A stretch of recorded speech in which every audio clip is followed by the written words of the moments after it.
There is a way to speak to the universe, but it is not through words. It is through vibration.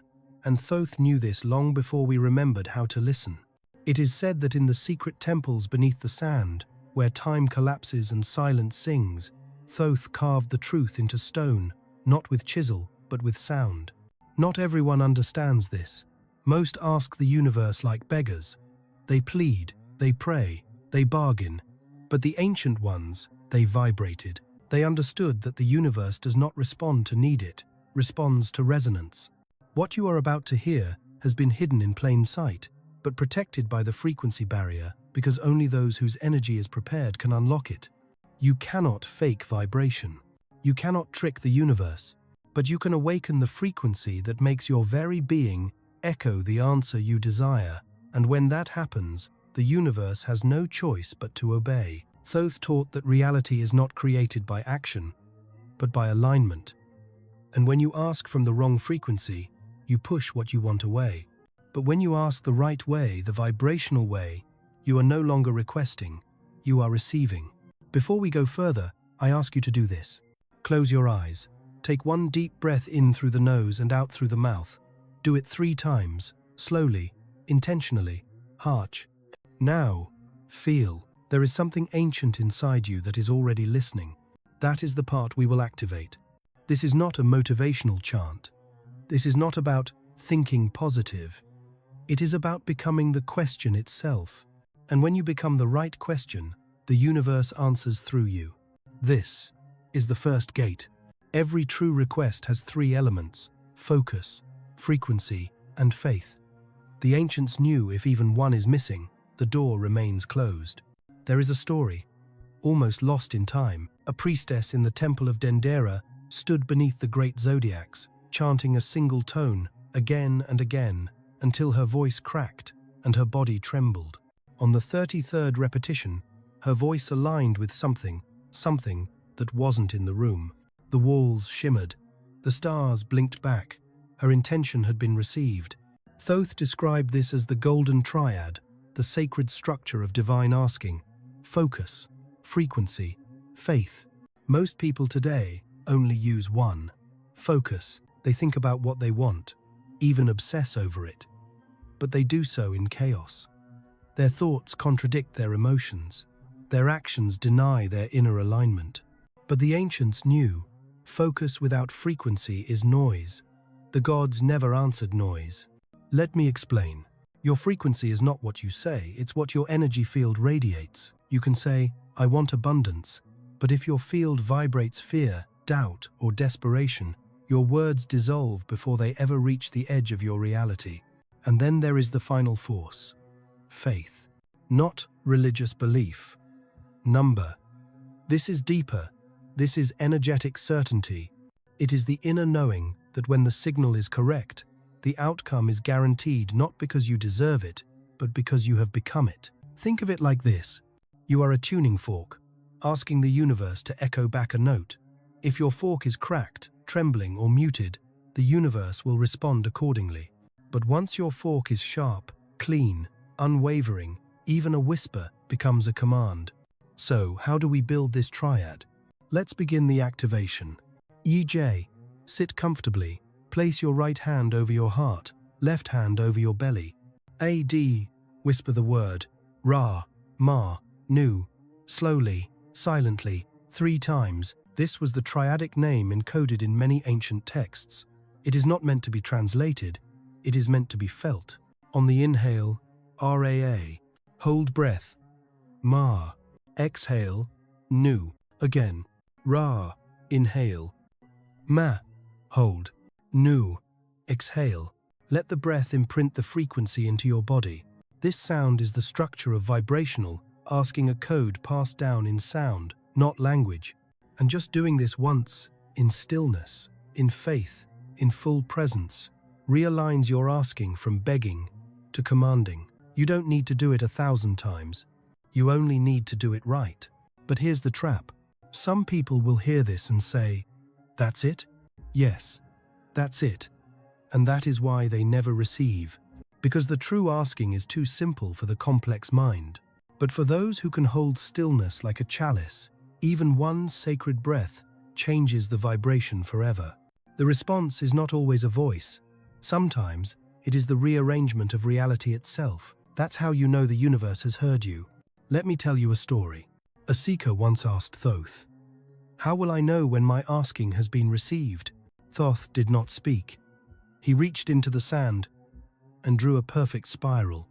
Because reality, he finally said, always answers in spirals, not straight lines. This is the secret almost no one tells you. When you ask correctly, the universe doesn't always give you what you want. It gives you what aligns you. That means you ask for strength, a challenge appears. You ask for love, a wound is revealed. You ask for abundance, a test is placed before you. And if your eyes are closed, you'll think the universe said no. But in truth, it has already said yes. The answer was encoded into the rearrangement of your field. That's why the ancients watched the stars, the wind, the behavior of birds, the flicker of flame. They weren't being superstitious. They were listening to the answer. The universe answers in echoes, not always through words, but through vibrations that touch events, people, synchronicities. When your frequency changes, everything around you begins to shift. That's the echo. But here's the warning. 2. If you ask and then doubt, if you ask and then fear, if you ask and then check your phone 4 times for a sign, you cancel the transmission. Because silence is part of the asking. Try this. Tonight, before sleep, lie on your back, place your hands beside you, let your eyelids soften, and ask nothing. Instead, listen, not with your ears, with your entire field. The subtle hum you begin to feel behind your thoughts, that's the silent echo. It's not your mind. It's not a dream. It's the universe forming an answer around you. And once you feel that echo, once you recognize that the response is already happening, you will no longer ask the old way. You'll never plead again, because you will know the conversation has begun. The ancient ones whispered, "Do not shout at the stars. They do not speak the language of force." Have you ever tried to force the river to flow faster, to scream at the sun so it would rise quicker? That is how most people ask the universe. They think the louder the desire, the more likely it will manifest. They think if they repeat affirmations 1,000 times, if they visualize until their forehead hurts, if they hustle and strive and beg, surely the universe will listen. But that is the illusion. You cannot force the wind to blow east. You can only set your sail and wait in stillness. Thoth warned of this over 13,000 years ago. He said, "He who forces the frequency corrupts the current." Let me explain. Every intention you send out rides on your vibrational state. When you are anxious, desperate, or obsessed, your energy field becomes turbulent, like static on a radio. You may still be sending a signal, but what reaches the universe is a distorted version of your desire. And here's the terrifying part. The universe doesn't give you what you want. It gives you what you are. So if you're vibrating from fear, even while asking for love, the answer will still match the fear. This is why some people seem cursed. The more they chase something, the more it slips through their fingers. Not because they are unworthy, but because they are forcing, not allowing. Think of it like tuning a sacred instrument. If you pluck the string too hard, it doesn't sing, it snaps. If you shout the sacred word too loudly, it dissolves. True asking is like playing a glass harp, gentle, reverent, attuned. So how do we stop forcing? Tonight, try this ritual. Light one candle, sit in front of it, say nothing. Just watch the flame, not with your eyes, with your breath. Breathe in when the flame leans. Breathe out when it steadies. Let your breath and the flame dance in rhythm. Now, in the silence of that rhythm, place your asking, but say it without words. Say it with your breath. Say it with your pulse. Say it with your being. And then stop. Say no more. You have now asked the way the ancients did, through resonance, not repetition. 9. But beware, your mind will panic. It will say, "That's not enough." Ignore it. The mind fears silence because it cannot control it. But silence is the most powerful language of all. You must stop wanting it and start becoming it. That is when the universe kneels before you. There's something I need to tell you. and you may not want to hear it, but here it is. The universe never gives to the one who wants. It gives to the one who is. The very act of wanting creates distance. It whispers to the quantum field, I do not yet have this. I am not yet this. And the field, the sacred mirror, simply agrees. You wanted abundance? Then you must still be poor. You wanted love? Then you must still be alone. You wanted peace? Then you must still be fractured. This is not punishment. This is physics, vibrational law. Thoth etched it into the emerald tablets. To become the fire, burn as the flame, not as a seeker, but as a source. So how do you cross that threshold? How do you go from one who wants to one who is? Here is the sacred shift, the one that collapses timelines. 2. Stop asking, how do I get this? Instead, breathe and whisper, how would I feel if I already were? That question felt deeply enough begins to rewrite the code. Let's do it together now. Sit upright, let your body relax. Place both hands on your chest. Close your eyes. Now, choose your intention. Abundance, healing, love, purpose, clarity. Choose one and say nothing. Instead, feel. How would you sit if this was already done? How would you breathe? What would your face feel like? Let your body become the version of you that no longer needs to ask, nor to pretend. Become. This is not imagination. This is energetic alignment. When you hold this state even for 60 seconds, you become a living frequency. And the universe? It has no choice but to match you. This is why ancient initiates weren't taught to beg the gods. They were taught to embody them, to walk as if the miracle had already occurred, to move like the prophecy had already unfolded. This is what the mystics of Tibet call divine assumption, what the Egyptians called mimetic resonance, what modern physics calls field entrainment. The terms are different. The truth is the same. But beware, the moment you open your eyes, the mind will come. It will say, that was fake. Smile and say, but it was real enough for the universe to hear. There is a way to ask that is not asking. One sentence, one vibration, and Thoth said, if you say it from the center of your being, the universe cannot say no. Let me bring you closer. Not to me. To the place in yourself where words become creation. There is a sentence, hidden in the folds of ancient scrolls, whispered in the temples of Karnak, and meditated upon by the mystics of India and Tibet. Not a mantra, not a prayer, a vibrational key. In the book of Coming Forth by Day, this sentence was never written, only spoken. In the emerald tablets, it is encrypted between symbols. And when Thoth was asked what phrase could awaken the power of the divine mind, he answered, I speak as that which already is. Not, I wish. Not, I hope. Not, I want. I speak as that which already is. Because the moment you speak from completion, from inner knowing, the field adjusts. The sacred grid responds. The false walls fall away. This sentence is not a chant. It is an assumption in motion. Let me show you. Right now, choose one deep desire you carry. Something real, something raw, something that matters. Now, say this. I speak as that which already is, and I know I have already become it. And whisper it with your hand over your heart. Once. Slowly. Feel how different it is from begging. You are not knocking on the door. You are walking through it. This is why in ancient Egypt, initiates were not given scripts, they were placed in chambers of echo, where their own voice would return to them as energy.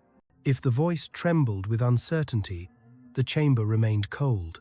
But when the sentence rang true, when they're being matched, their words, the walls vibrated. And some say, so did the stars. Ode. But here is the danger. Say this sentence from your mind, and nothing happens. Say it from your fear, and it collapses.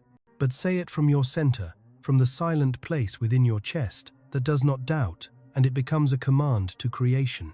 Let's do it again. Close your eyes. Feel your breath in your spine. Now whisper, insofalibrivox.org. I speak as that which already is. Say nothing else.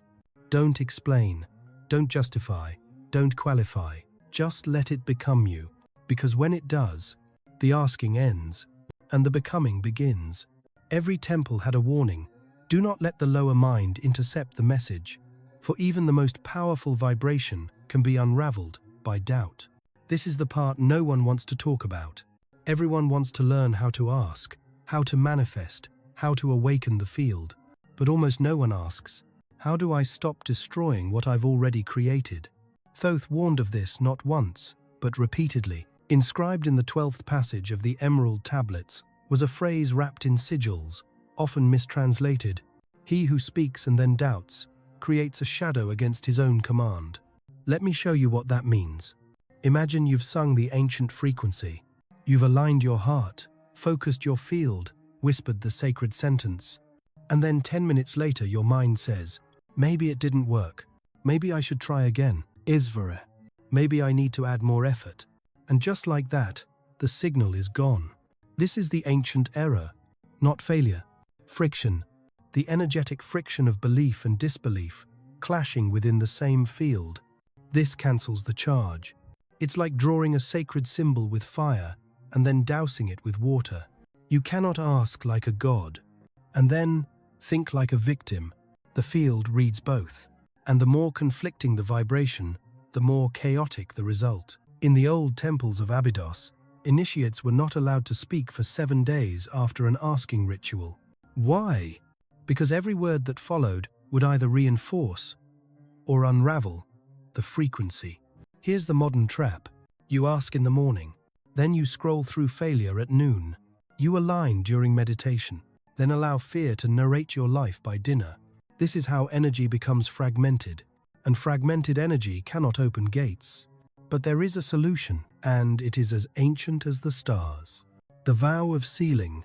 After every vibrational asking, take the vow, Ord. I now seal this frequency in silence, certainty, and surrender. Say it, feel it, mean it, then say nothing more. Don't seek signs. Don't check results. Don't analyze the delay. Just live as if the gate has opened, because it has, but only if you don't keep slamming it shut with every fearful thought. Let's do it now. Sit still, breathe deep, whisper, Ord. I now seal this frequency in silence, certainty, and surrender. Let that sentence be your invisible armor. Let it wrap around your asking like a divine membrane. They called it the moment of collapse, that instant when the invisible becomes visible and the universe rewrites itself around your vibration. There is a moment. It cannot be predicted. It cannot be forced. It arrives like a breath behind the veil, so subtle, most miss it. But if you are ready, if your signal has been pure, if your frequency has held steady through silence, through fear, through stillness, then the moment of collapse will find you, and nothing will ever be the same. The ancient Egyptians described it with a word we no longer have in modern language, Netcha Sekhem, roughly translated, the sacred fire that folds reality. In India, the yogis called it Siddhi Bindu, the point of divine convergence. In quantum physics, it is known as wave function, collapse the moment a potential becomes a particle, the unseen becomes matter. But no matter the name, the effect is the same. Reality reshapes around your frequency. The relationship appears. The opportunity emerges. The pain dissolves. But here's what they never tell you. The moment of collapse does not feel like a miracle. It often feels like a crack in your identity, a wave of unexpected stillness, a sudden shift in perception, like stepping outside the dream you didn't know you were in. You might even panic. You'll ask, what just changed? Why do I feel so light and so scared? Because part of you, the old self, is dissolving. The part that held the asking. The part that believed you were separate from what you desired. This is why the moment is feared, even rejected. Many experience it and run. They say, it's too much. They back away. And the universe listens, so the field reshapes again around the retreat. But for those who stand still, even in the trembling, the door opens, and behind it is a reality so deeply aligned with their asking, it feels like remembering something from before birth. Let's prepare for it. Right now, breathe deeply into your belly. Place your palms on your knees. Close your eyes. and say, On, I am ready for the moment of collapse. I am not afraid to dissolve. I allow the new field to shape around me. You. Say it as if your soul already knows what's coming, because it does. Ob. But remember, the moment will not always look like a gift. Sometimes it looks like a door closing. Sometimes it looks like a person leaving. Sometimes it looks like silence. Don't judge it. Just hold the frequency. Reality is listening. Thoth taught, the highest form of asking is to become the very question, not through speech, but through soul, embodiment. Oh, there comes a point on this path when words no longer serve. You have whispered the sacred sound. You have aligned the frequency. You have sealed the field, and yet you feel something deeper waiting. This is that moment. The moment when asking is no longer something you do, it becomes something you are. This is the level where the ancient initiates stopped speaking, where they wore silence as a crown, because they had become living questions, walking frequencies of sacred intent. Imagine this. You no longer say, I seek healing. Instead, every step you take radiates restoration. You no longer say, I ask for love. Instead, your aura becomes a womb of unconditional resonance, and others feel safe around you, even without knowing why. You no longer say, I ask for purpose, because your presence alone bends energy into clarity wherever you go. Thoth called this final phase, becoming the flame that cannot be hidden. You don't need to convince the universe anymore. You are the frequency now, and the field simply matches you like a celestial mirror, echoing back the truth you silently carry. But how do you do this? How do you walk without asking? Here is the ritual of the living question. Sit in a quiet place. Let your hands rest, palms open. Don't speak, don't affirm, don't visualize. Instead, do something impossible to describe. Ob. Feel the shape of your question as if it were a frequency, a tone, a presence, a rhythm in your chest. Then breathe as that rhythm, move as that rhythm.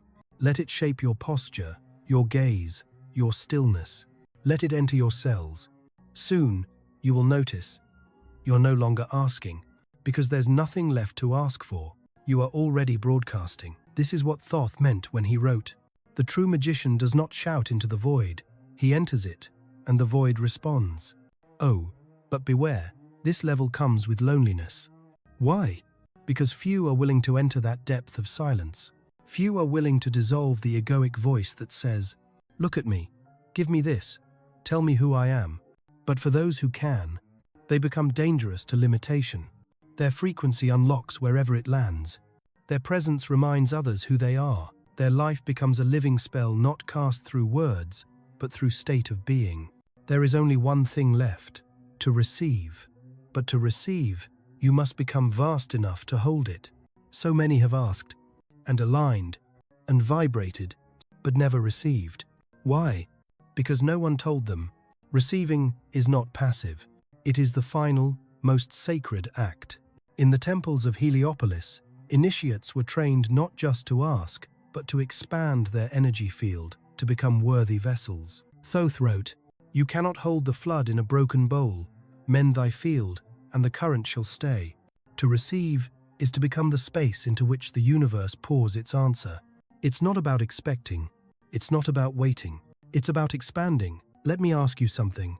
What if what you've been asking for is already circling you, but your field is too small to let it in? What if you've been knocking on the door, but the door leads to a room that cannot contain the miracle? That's why some people receive and then lose. Why some get love and then sabotage it. Why some touch abundance and feel guilty. Not because they were unworthy, but because their container was unready. So now we expand. The receiving ritual. Sit, with spine tall. Place hands open beside you, palms facing upward. Whisper the word, Shemaya. This was the ancient word for divine holding, used in both Egyptian and Aramaic temples. Say it softly. Once. 3 times. Age Shemaya. Age Shemaya. Age Shemaya. Now imagine light above your head. A current. A stream. A frequency. Not pushing, not forcing, simply descending. Let your chest soften. Let your back widen. Let your aura stretch 10 feet wide. And say silently, Ind. I am the sacred space. I hold what I once asked for. Ind. That's it. The moment you do this without resistance, you become magnetic to your own prophecy. Os. But beware the final trap. After receiving, don't shrink. Don't apologize for your new alignment. Don't explain your glow. Don't water down the transformation just to remain accepted. You've crossed too many gates to go back now. This is the moment when you walk as a keeper of vibration. Not as someone who asked, but as someone who was answered. Welcome. You are now living as the field itself. Your energy speaks where your words once did. Your stillness transmits what your voice never could. This is Thoth's most powerful knowledge. The universe doesn't respond to effort. It responds to alignment. And when you ask from the right state, you never need to ask again. If this journey has awakened something ancient in you, type, I have received, I will remain expanded. Share this with those ready to vibrate higher. Not everyone will feel it, but those who do will recognize it immediately. And if you wish to keep this vibration alive, subscribe to the channel. Activate the bell to stay aligned with each sacred transmission.